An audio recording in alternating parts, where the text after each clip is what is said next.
Good day, digital wanderers. Well, this is gonna be a fun video. For clarity, this is not gonna be a cry for attention or sympathy or whatever. I'm not even gonna go into detail of what people did to me or how it made me feel. I just want an honest answer to the question, why is it always me? Without blaming or judging anyone involved. If I do digress into the realm of unproductive emotions, I hereby give special snail permission to slap me in the face. We all good? Alright, let's dive on in. When asking some relatively normal people why it was always me being targeted, more than a few have told me that I was just making it too easy. Although that is clearly victim blaming and somewhat insensitive, sorry, there is a speck of truth to this statement.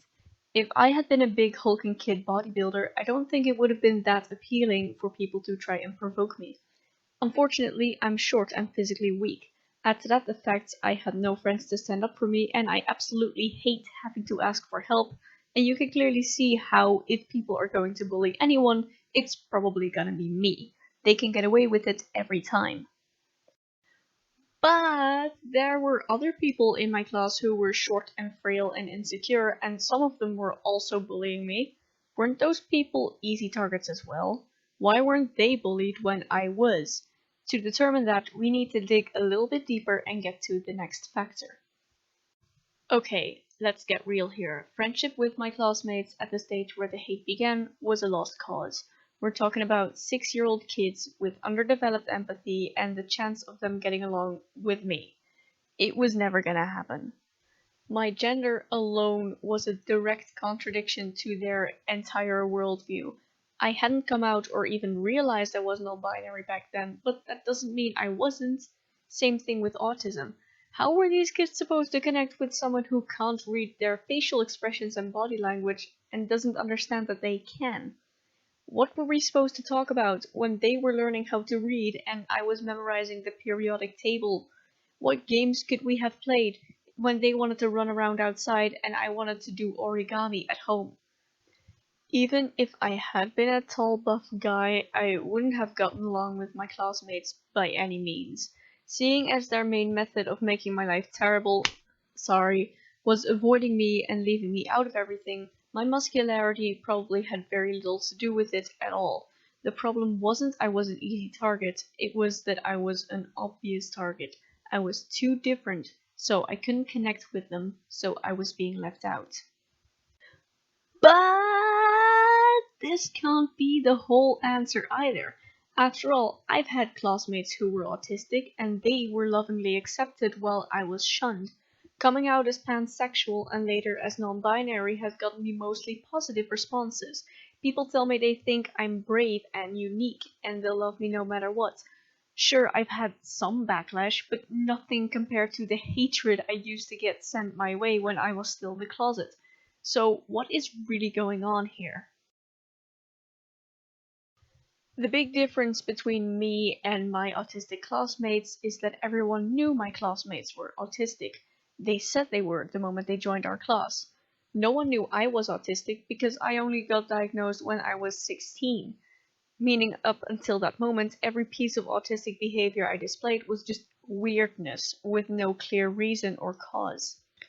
Not understanding something can be scary because it can make people's imagination fill in everything they don't know with horror. It's an old trick, often used in writing scary books or movies to not explain things or to avoid showing the monster.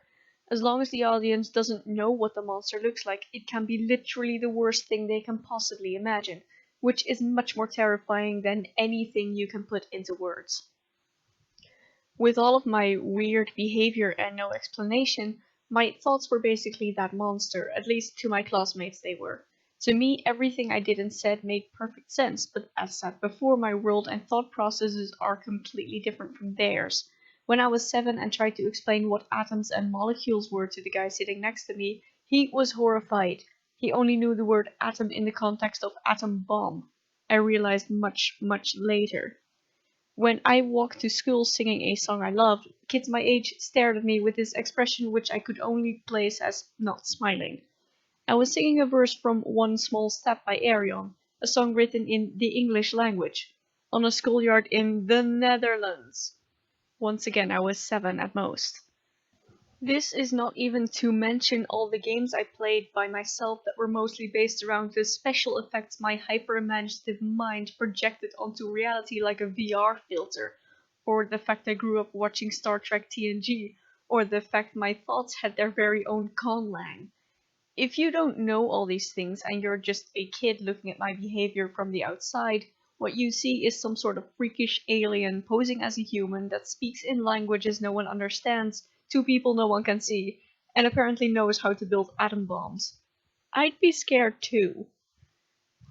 And the thing is, no one wants to be scared, because being scared makes you feel helpless and out of control.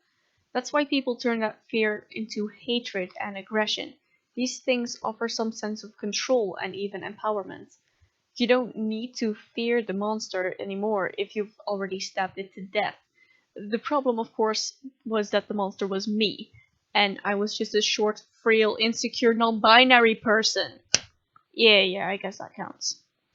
It's funny how, when trying to figure out why it was always me, we started out assuming I was an easy target and we ended up concluding I was a perceived threat.